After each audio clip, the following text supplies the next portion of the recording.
On va ouvrir la Bible ensemble, si vous voulez bien, dans le livre du prophète Amos. On lira dans le chapitre 4, du verset 4 au verset 12.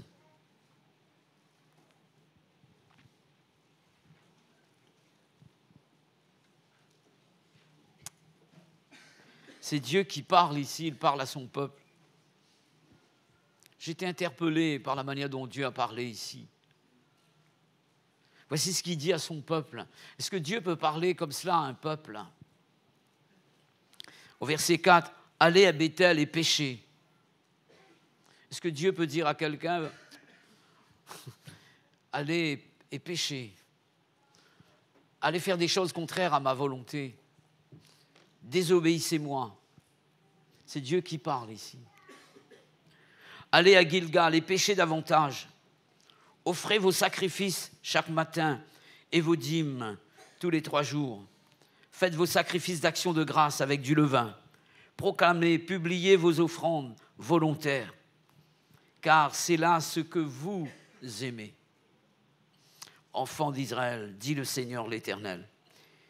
Et moi, je vous ai envoyé la famine dans toutes vos villes, le manque de pain dans toutes vos demeures. Malgré cela, vous n'êtes pas revenus à moi, dit l'Éternel.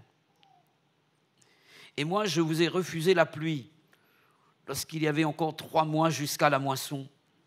J'ai fait pleuvoir sur une ville, je n'ai pas fait pleuvoir sur une autre ville. Un champ a reçu la pluie et un autre qui ne l'a pas reçu s'est desséché. 2, 3 villes sont allées vers une autre pour boire de l'eau. Elles n'ont point apaisé leur soif. Malgré cela, vous n'êtes pas revenus à moi, dit l'Éternel. Je vous ai frappé par la rouille et par la nielle. Vos nombreux jardins, vos vignes, vos figuiers et vos oliviers ont été dévorés par les sauterelles. Malgré cela, vous n'êtes pas revenus à moi, dit l'Éternel. J'ai envoyé parmi vous la peste, comme en Égypte. J'ai tué vos jeunes gens par l'épée, j'ai laissé prendre vos chevaux. J'ai fait monter à vos narines l'infection de votre camp. Malgré cela, vous n'êtes pas revenus à moi, dit l'Éternel. Je vous ai bouleversés comme Sodome et Gomorrhe, que Dieu détruisit, et vous avez été comme un tison arraché de l'incendie.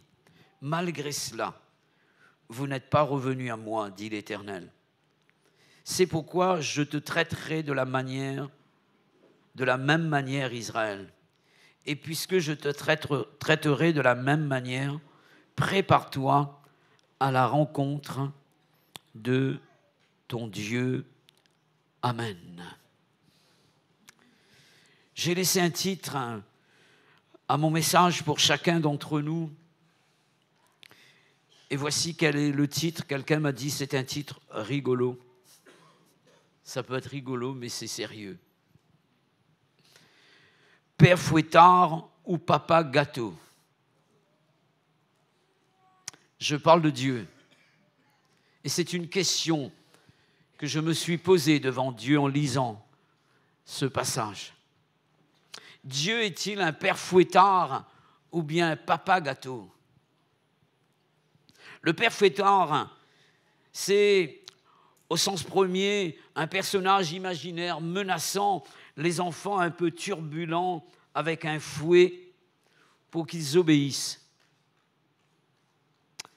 Et au second sens, c'est un papa qui est toujours prêt à punir l'enfant pour la moindre erreur que l'enfant a pu commettre, sans essayer de chercher les tenants et les aboutissants. Il est toujours prêt à sévir. C'est cela un père fouettard aussi. Tandis que le papa gâteau, c'est le masculin de la maman poule. C'est un papa qui, au contraire du père fouettard, élèvera son enfant dans une boîte de coton, toujours prêt à le cajoler, à le protéger outre mesure, toujours prêt à le défendre, même si l'enfant n'a pas raison, et toujours prêt à passer sur ses caprices, ne jamais lui faire de reproches. Ça, c'est un papa gâteau. Y a-t-il des pères fouettards et des papas gâteaux au milieu de nous? C'est la question que je me pose à moi aussi. Le roi David était un papa gâteau à l'égard d'un de ses fils. Voici ce que l'Écriture nous dit concernant David et l'un de ses fils, appelé Adonijah. Dans le premier livre des rois, voici ce que nous avons comme information à ce sujet.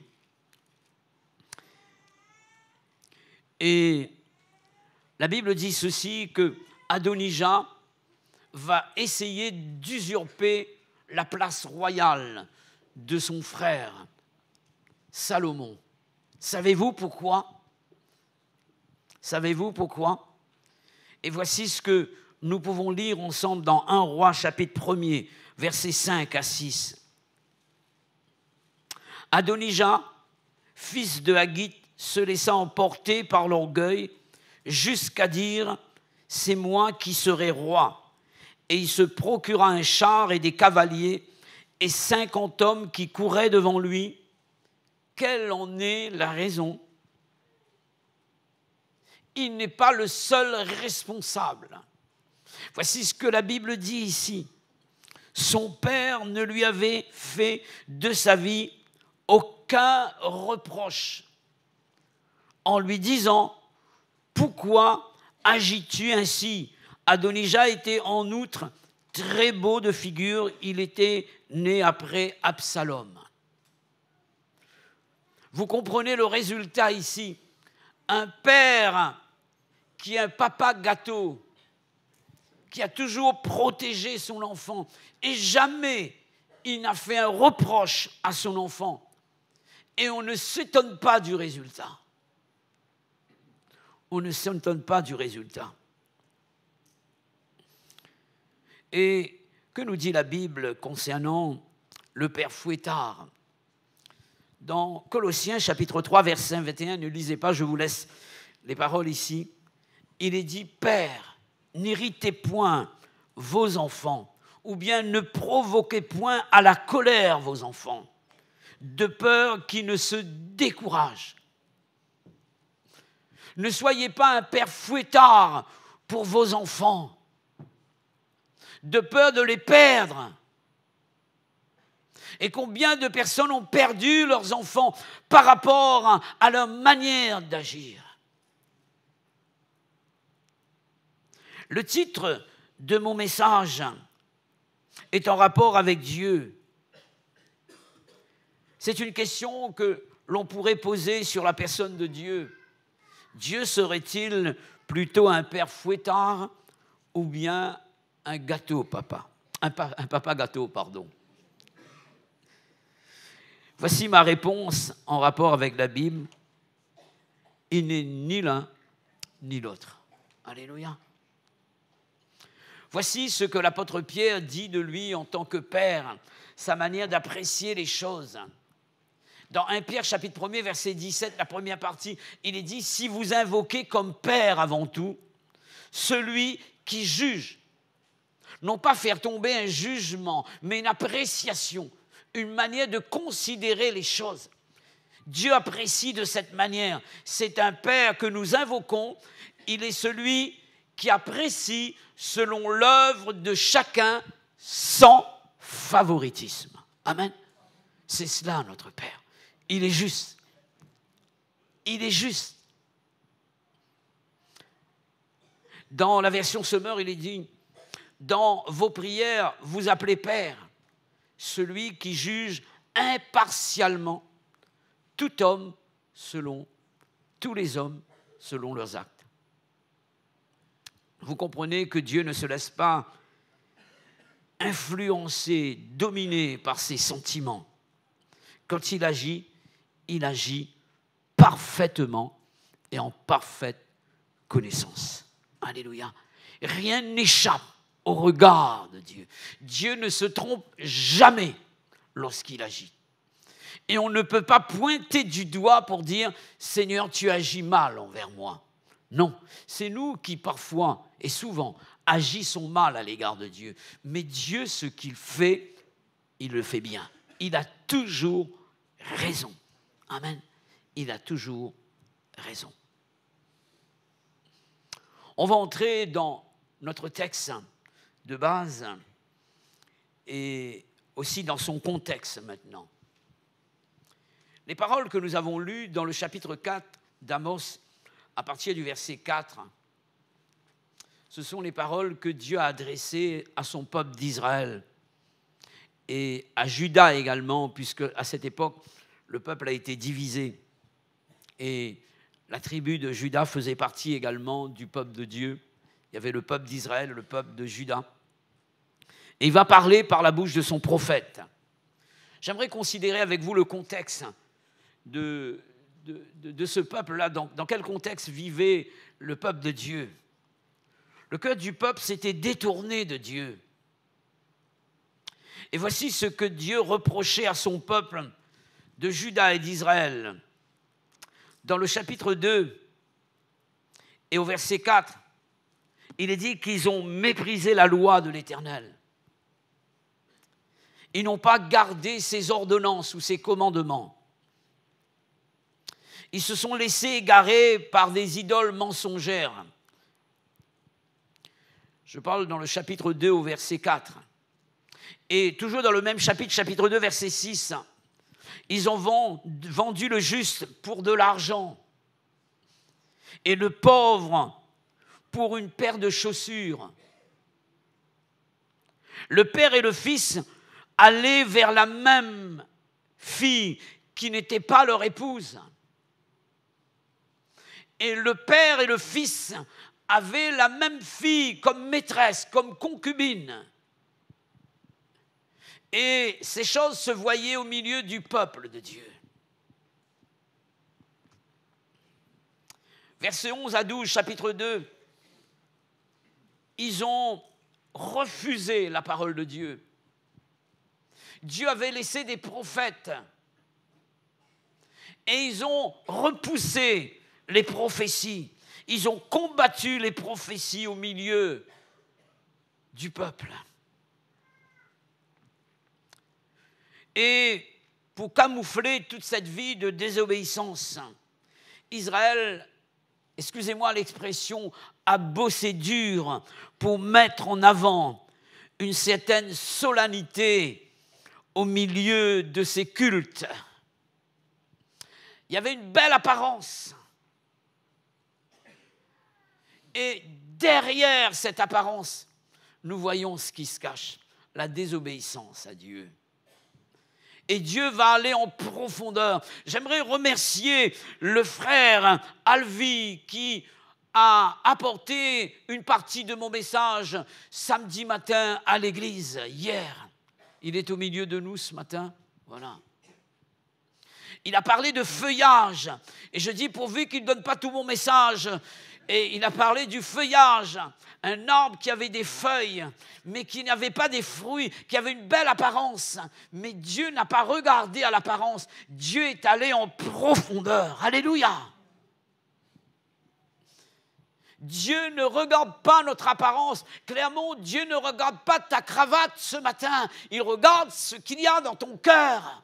Tu peux avoir une belle apparence devant l'église. Tu peux faire croire aux gens que tu pries, que tu jeûnes, que tu lis la Bible régulièrement. Tu passes du temps dans la Bible. Mais moi, je te connais. Mais moi, je te connais. Nous pouvons avoir une belle apparence. Et l'apparence a été soignée au milieu du peuple de Dieu à cette époque, du temps d'Amos. Chapitre 4, verset 4. Des sacrifices étaient offerts chaque matin. Et on les voyait offrir les sacrifices à Dieu. Les dîmes étaient offertes tous les 3 jours. On peut offrir la dîme tous les 3 jours. Mais il faut plus que cela. Dieu ne regarde pas à la somme d'argent qu'on va donner à l'Église. Verset 5, les sacrifices d'action de grâce, mais il est dit avec du levain. Verset 5, deuxième partie, en plus de la dîme, les offrandes volontaires étaient récoltées au milieu du peuple. Alléluia. Une belle apparence dans le culte.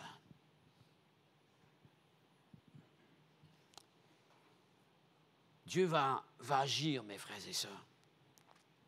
Suite à l'attitude du peuple de Dieu, Dieu décide d'agir. Il va parler. Et Dieu, lorsqu'il veut changer nos cœurs, il parle. Alléluia. Car la parole a pouvoir de changer le cœur de l'homme. Amen. Et c'est pourquoi je dois laisser la parole me parler chaque jour. Et l'apôtre Paul va comparer cette parole à un miroir. Et je dois plonger mon regard dans la loi parfaite. Non pas aller en profondeur, mais plonger mon regard dans la loi parfaite. Comme Dieu plonge ses yeux au plus profond de mon cœur, je dois plonger mon regard dans la loi de Dieu et aller en profondeur. Alléluia. Et lorsque je plonge mon regard dans la loi de l'Éternel, je vois une personne. Je vois la personne de Dieu en Christ Jésus. Je m'adresse à chaque membre de l'Église ce matin. Si tu ouvres ta Bible et que tu la lis, tu ne vois pas Jésus, tu n'as rien vu. Si tu n'as appris qu'un texte, si tu n'as appris qu'une formule et tu n'as pas vu le Christ, tu n'as rien vu. Et il est important, quand je ouvre ces livres-là, je vois Jésus. Et quand je regarde les hommes autour de Jésus, depuis l'Ancien Testament, car Jésus a existé dans l'Ancien Testament, caché. Il est l'agneau d'Abel, il est l'échelle de Jacob, il est le bélier d'Abraham. Il est la petite roue dans la grande roue dans le livre du prophète Ézéchiel. Il est le rocher d'Horeb. Il est la nuée le jour et la colonne de feu le soir qui éclairait le peuple de Dieu. Il est l'ange de l'Éternel. Alléluia. Et on doit le voir. Et on doit voir autour de lui les hommes et les femmes qui l'ont côtoyé et leur vie. Et voyant ces hommes imparfaits, je dois me voir également. Dans ce miroir, en regardant les autres, je dois me voir et me dire clairement, il y a encore des choses à changer chez toi et tu dois le savoir. Jusqu'à ce que tu ressembles à Christ, le modèle par excellence. Et la parole travaille à cela, alléluia, car la parole nous sanctifie, nous sépare de ce qui est vil, de ce qui est précieux, nous sépare du péché et nous amène dans la sainteté. Plus que je lis la parole de Dieu, plus que cette parole va me sanctifier, plus que je m'éloigne de la parole de Dieu, plus le péché va me détourner de la parole de Dieu. Et nous avons besoin, mes frères et sœurs, de revenir à la source, revenir à la parole. Et si, excusez-moi, je n'en ai pas, si j'ai une mèche rebelle, je dois rectifier le tir. Si j'ai une tache ici, je dois rectifier le tir. Le miroir sert à cela. Je suppose que vous êtes regardé dans le miroir avant de venir ici, n'est-ce pas?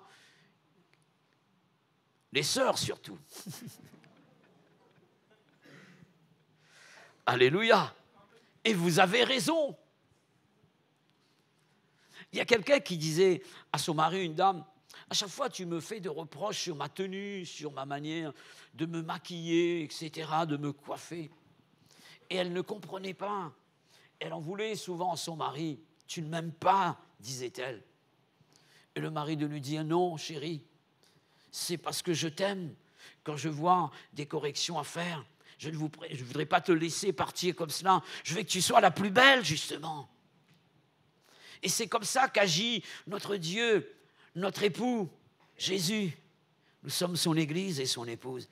Il veut voir cette Église belle, sans tache, ni ride, ni rien de semblable. Alléluia. Ça, c'est l'amour déclaré.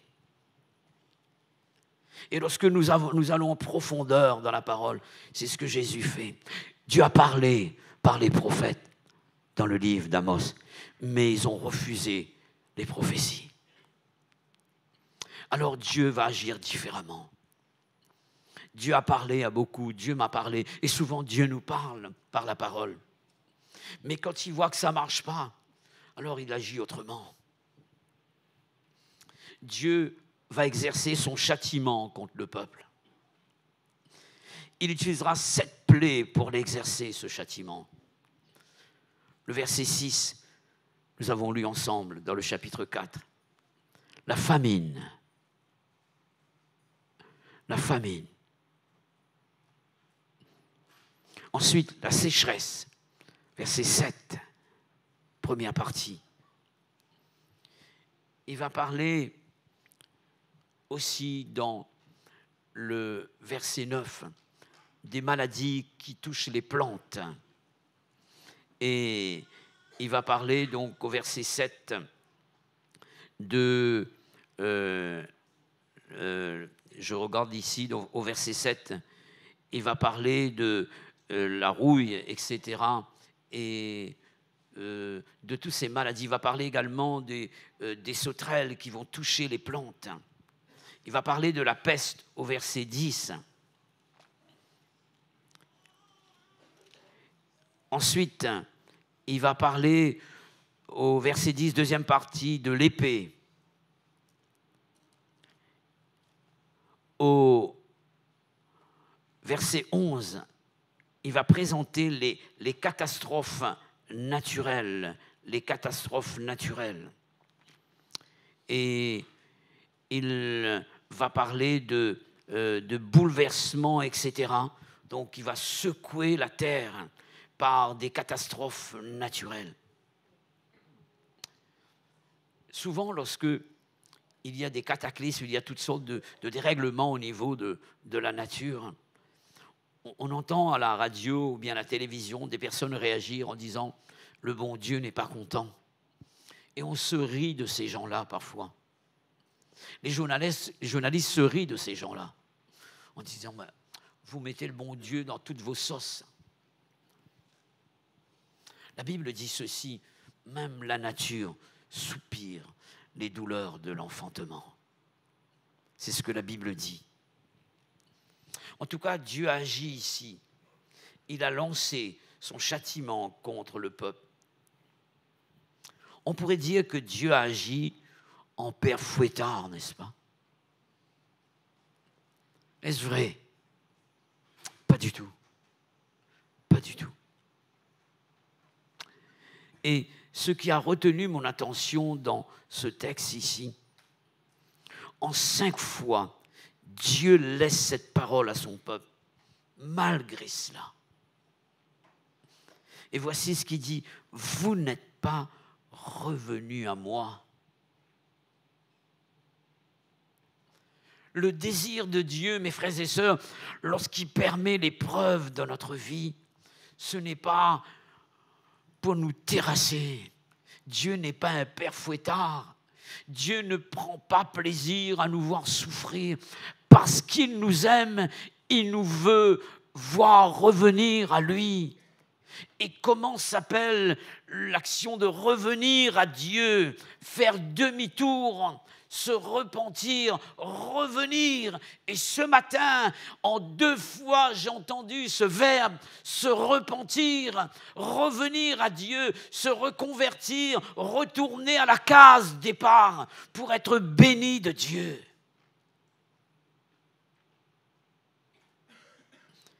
Est-ce que Dieu ne parle pas un cœur ce matin? Est-ce que Dieu ne parle pas à quelqu'un qui vit une religiosité, qui n'a qu'une apparence de service, mais derrière, le Christ n'y est pas. La présence de Dieu n'y est pas. Des projets élaborés sans que Dieu n'a donné le feu vert, sans s'être tenus dans la présence de Dieu par des temps intenses de prière et une communion de l'Esprit Saint. Et on s'étonne que ça ne marche pas comme on désire parce qu'il n'y a pas une recherche de Dieu.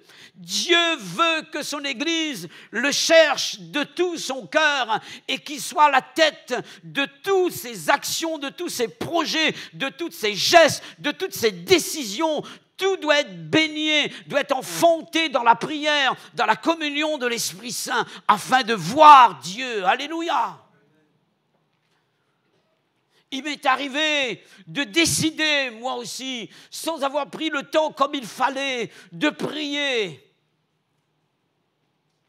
Et toi aussi, est-ce que Dieu ne t'appelle pas à revenir à lui dans la prière, afin que tout ce que tu fais au milieu de l'Église soit le produit de Dieu et non pas le produit de ton imagination par rapport à tes compétences, par rapport à tes capacités naturelles. Dieu n'a pas besoin de nos capacités naturelles seulement. Il transforme le naturel en surnaturel lorsque nous nous tenons devant lui par le biais de la prière et par la communion de l'Esprit Saint. Alléluia! Nous avons besoin de vivre ces choses-là. Que Dieu nous aide. Que Dieu nous aide. Que Dieu m'aide également. Dieu m'a parlé avant de vous parler ce matin. En me disant clairement, tu as besoin plus de moi. Tu as besoin plus de moi.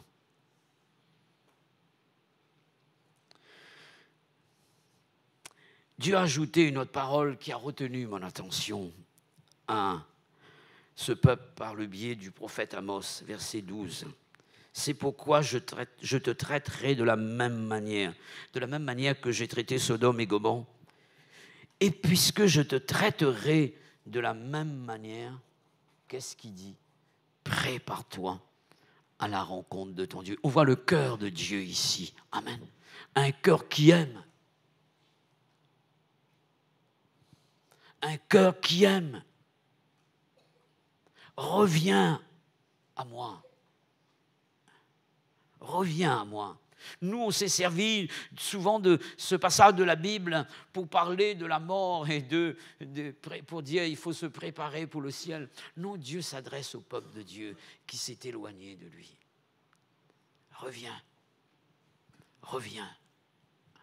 Reviens. Car Jésus revient. Alléluia. Revenir à Dieu.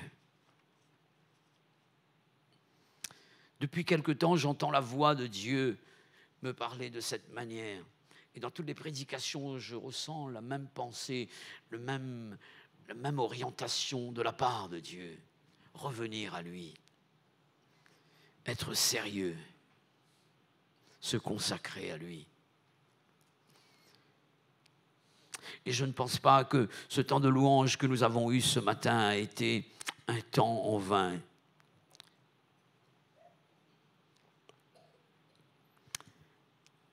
J'aimerais vous parler d'une troisième manière d'agir de Dieu par rapport à ce texte, à la désobéissance de son peuple. Je l'ai appelé « laisser faire ». Vous vous rappelez, lorsque j'ai lu le texte, Dieu dit « allez,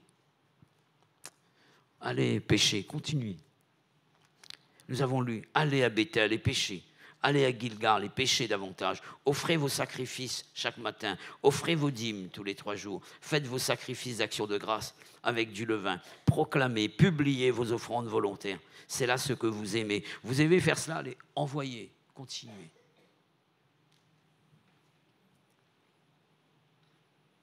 Dieu, on dirait qu'il donne le feu vert au peuple. Vous avez déjà entendu un Dieu parler comme cela?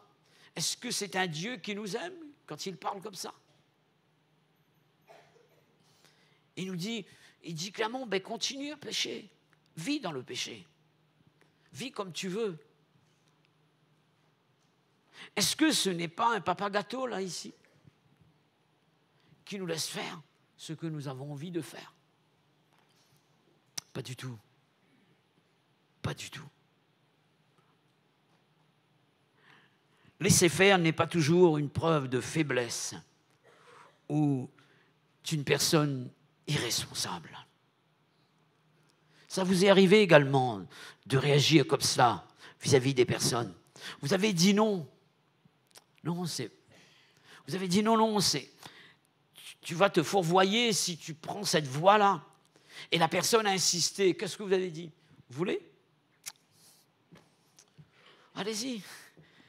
Et c'est une pédagogie également de la part de Dieu. Une manière d'enseigner. Dieu ne se trompe pas là.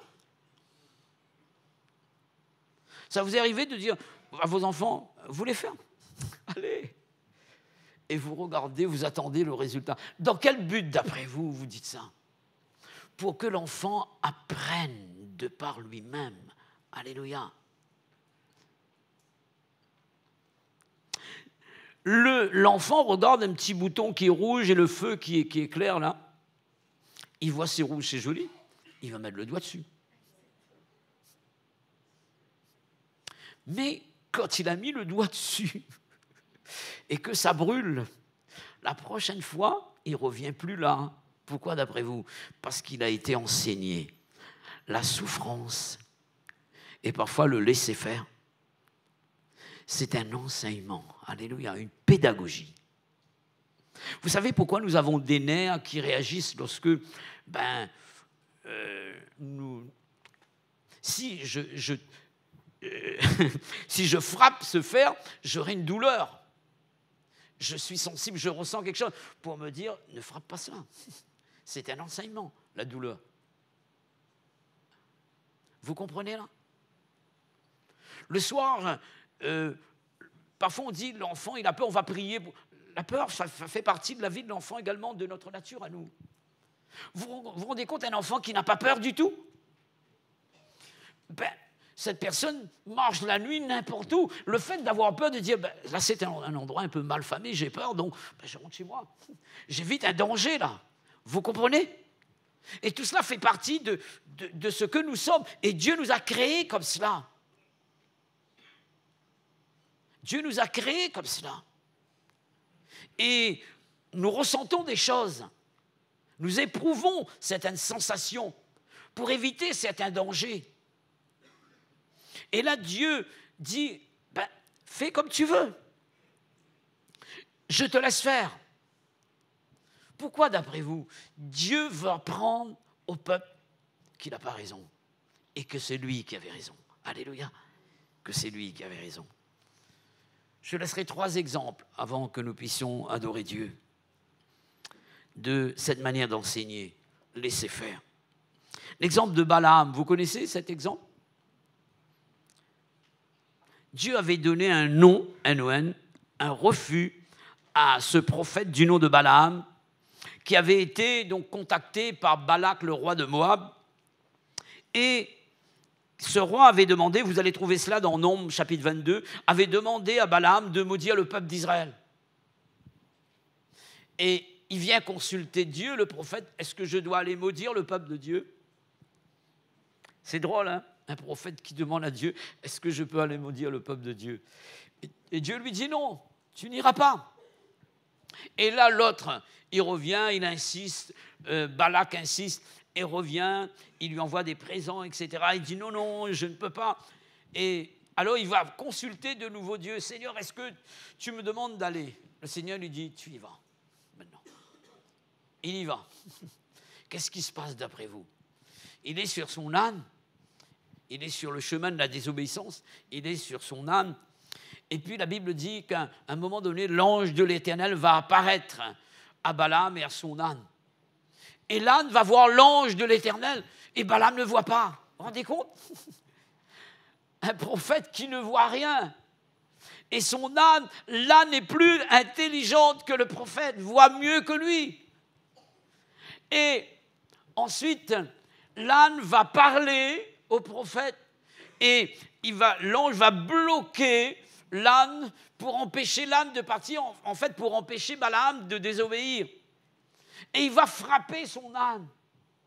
Et l'âne va lui parler, Dieu, mais tu t'es jamais comporté comme cela avec moi, comment ça se fait que tu t'es... C'est pas possible. Il parle à l'âne. Il parle à l'âne. C'est pas possible. Il se met au niveau de l'âne. Et l'âne se met au niveau de Dieu, lui. Alléluia. Et on voit que Dieu va résister à Balaam pour lui dire non, tu ne dois pas. Et il a bloqué sa jambe pour qu'à partir du moment où il sent la douleur, il réalise. Et là, donc, l'ange va se révéler à lui. Il voit l'ange de l'Éternel. L'ange de l'Éternel, c'est Jésus, tout simplement. Et il voit Jésus. Quand on voit Jésus, on change de comportement, mes frères et sœurs. Et il a changé de comportement. Et un autre exemple, c'est l'exemple des fils de prophètes du temps lorsque Élie est monté au ciel. Élisée était là, il a reçu l'onction sur sa vie en recevant donc le manteau du prophète Élie. Et puis à un moment donné, la Bible dit que Élie a été enlevé au ciel, c'est ce que la Bible dit.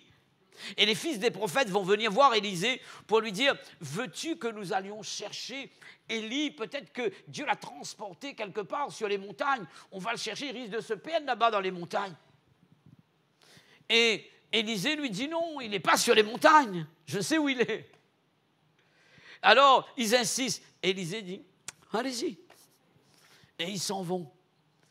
Ils reviennent, on ne l'a pas trouvé. Quand je vous avais dit de ne pas y aller. Et ils ont compris que ce n'était pas, ils ont fait fausse piste, ce n'était pas le bon chemin.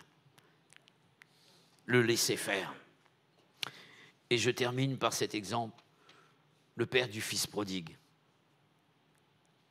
Il est venu pour demander la part de son bien et il doit quitter la maison du père. Le père ne va pas essayer de le retenir, lui mettre des menottes au poignet, pas du tout. Tu veux y aller, mon fils? Vas-y. Tu veux te séparer de moi? Vas-y. Tu veux abandonner? Abandonne. Mais tu reviendras un jour. Alléluia. Tu reviendras un jour. Je te laisse faire parce que moi, je prie pour toi pour que tu reviennes. Ça, c'est le cœur du Père. Amen. Ne voyons pas dans la manière d'agir de Dieu un père fouettant ou bien un papa gâteau. Dieu nous aime, mes frères et sœurs. Et son amour est fort.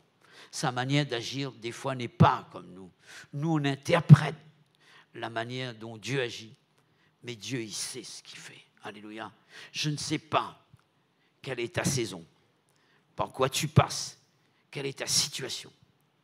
Mais si tu vois que tu es en train de vivre un moment de difficulté, tu es en train d'hésiter dans des choix, dans des décisions à prendre, va vers Dieu. Va vers Dieu. Consulte Dieu. Dieu parle ce matin. Et peut-être certains sont dans la souffrance. Et vous avez prié pour que la souffrance s'en aille. Avez-vous pensé à la correction que Dieu donne pour nous ramener vers le droit chemin? Avons-nous pensé à cela? Peut-être que tu dis que Dieu m'a abandonné, il ne réagit même plus à mon égard, il m'a laissé seul.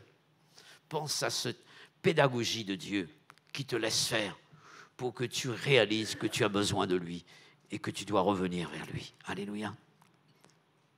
Que Dieu nous aide, mes frères et sœurs, à connaître qui est notre Dieu et sa manière d'agir, afin de ne jamais apporter un jugement sur Dieu différemment de ce qu'il est. Alléluia.